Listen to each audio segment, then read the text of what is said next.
Donald Trump s'est fait prendre très durement avec le plan de paix. Il s'est avéré que le plan de paix présenté par Steve Witkoff avait été initialement rédigé en russe, puis traduit en anglais pour la Maison-Blanche. Et il existe déjà des preuves que ce sont précisément les Russes qui ont rédigé ce plan de paix de Donald Trump. Cela signifie que Trump présente actuellement un document qui n'appartient pas aux États-Unis, mais reflète seulement les souhaits du Kremlin. Et cela choque encore plus, car dans ce contexte, Trump menace de cesser l'aide à l'Ukraine si Zelensky n'accepte pas la capitulation. Dans le même temps, le journal Washington Post écrit aujourd'hui que, selon des sources à Kiev et à Washington, il faudra des mois de négociations minutieuses pour adapter le plan de paix américain à un format acceptable pour l'Ukraine. Comme l'écrit le Washington Post, même si le président Zelensky voulait le signer, il ne pourrait pas car il n'y a pas de base politique pour cela.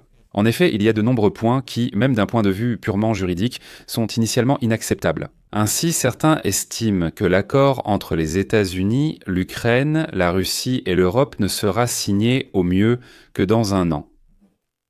Je m'appelle Alexei Pichi. Discutons ensemble de ce sujet, mais avant de commencer, je vous demande de vous abonner à la chaîne, de mettre un like, d'écrire un commentaire détaillé sous cette vidéo, et abonnez-vous aussi à ma chaîne Telegram Pichi News, le lien se trouve dans la description de cette vidéo. Là-bas, nous diffusons les actualités en temps réel. De plus, si vous souhaitez soutenir le travail de cette chaîne YouTube, vous pouvez le faire financièrement via un don ou un abonnement, payant en utilisant les liens et les informations dans la description de cette vidéo. Ainsi, le journal The Guardian a très clairement souligné que le projet de plan de paix des États-Unis pour l'Ukraine comporte 28 points. Il est probable qu'il ait été initialement rédigé en russe, car sa version anglaise comporte des formulations maladroites. Cela indique donc que, très probablement, il ne s'agit pas d'un travail conjoint de Steve Witkoff et Kirill Dmitriev, mais plutôt d'un travail des Russes que le Kremlin a transmis à Trump, et maintenant le président américain le présente comme son propre plan de paix. Le plan de paix pour la bande de Gaza, sans surprise, n'a pas été rédigé aux États-Unis.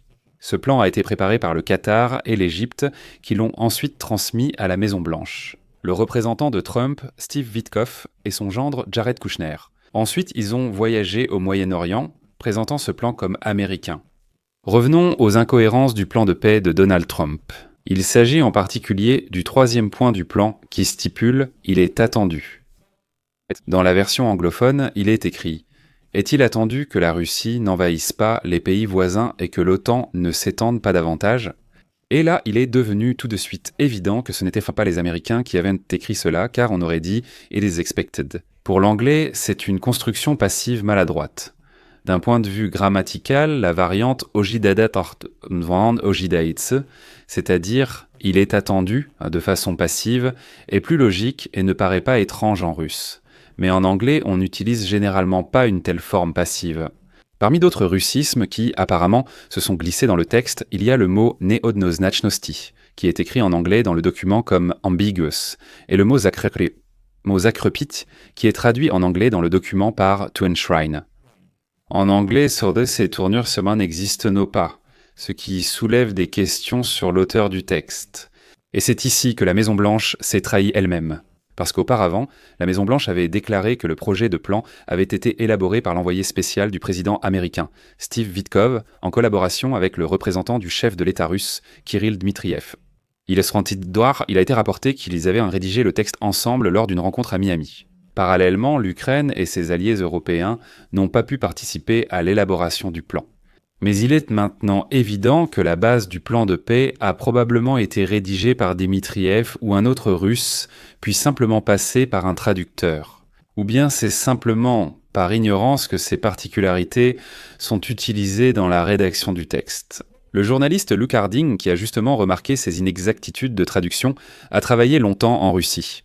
En 2011, il est devenu le premier journaliste étranger à être expulsé du pays après la guerre froide, soi-disant pour avoir enfreint les règles d'accréditation.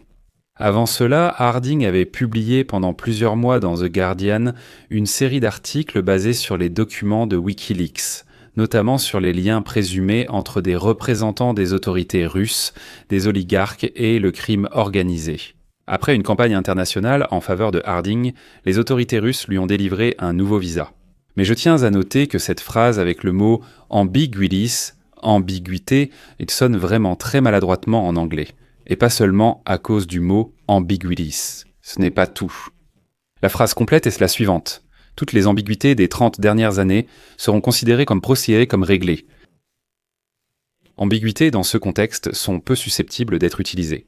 De plus, dans le texte original en anglais, il aurait plutôt été écrit « should be considered », c'est-à-dire « doivent être considérés » et non « will be considered » seront considérés. C'est-à-dire qu'il est simple possible qu'en russe, cette phrase était une citation. Toutes les contradictions des 30 dernières années seront considérées comme résolues.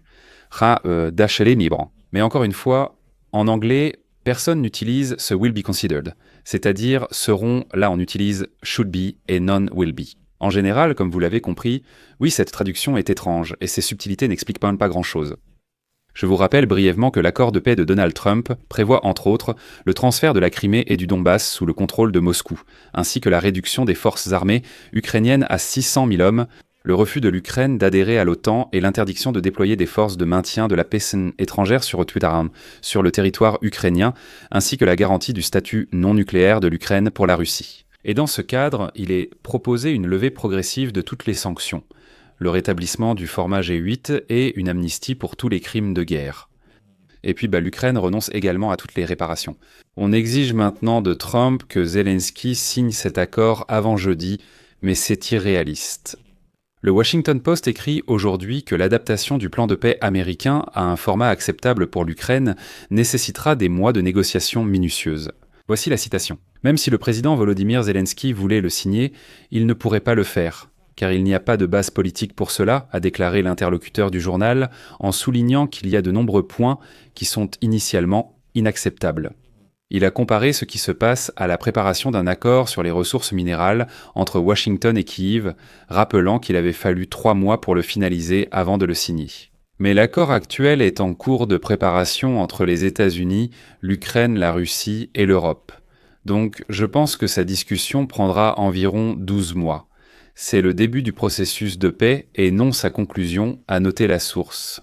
Un autre responsable a affirmé au Washington Post que Zelensky, lors d'une réunion avec la délégation américaine menée par le ministre de l'Armée des États-Unis, Dan Driscoll, a demandé des modifications au plan. Et l'équipe du général en a accepté certaines. Mais les détails ne sont pas précisés. Il semble que les États-Unis aient divisé leurs équipes entre Driscoll et Witkoff afin de jouer aux bons et aux mauvais policiers. L'un met la pression, l'autre propose de collaborer sur les changements, a souligné le responsable. Pendant ce temps, une source de Bloomberg rapporte que Zelensky, avec le dirigeant de la France, de l'Allemagne et d'autres pays européens, essaie de réécrire le plan de paix américain avant la date limite du 27 novembre et présenter cela comme une mise à jour constructive. Les dirigeants tentent de gagner du temps pour que l'Ukraine prépare de nouvelles conditions de cessez-le-feu avec la Russie. Au Kremlin, ils ont aussi commencé à faire des déclarations contradictoires. Et voici ce qu'a déclaré une source proche du Kremlin au journal The Guardian. Poutine a apprécié les grandes lignes de la proposition. Cependant, Poutine est resté mécontent du fait que parmi les 28 points, il n'y ait aucune mention d'une garantie juridiquement contraignante de non-extension de l'OTAN vers l'Est, ni de l'inscription du statut neutre de l'Ukraine dans sa constitution. En ce qui concerne l'adhésion de l'Ukraine à l'Union européenne, la Russie n'y consentira que si la composante militaire en est exclue, a ajouté la source citant en exemple le modèle autrichien de neutralité. C'est pourquoi les experts assurent que ce n'est que le début. Je mets des points de suspension. Écrivez votre avis et vos conclusions dans les commentaires sous cette vidéo. Abonnez-vous à la chaîne, cliquez sur la cloche et n'oubliez pas de mettre un like. C'est tout pour aujourd'hui. Prenez soin de vous. À bientôt à tous.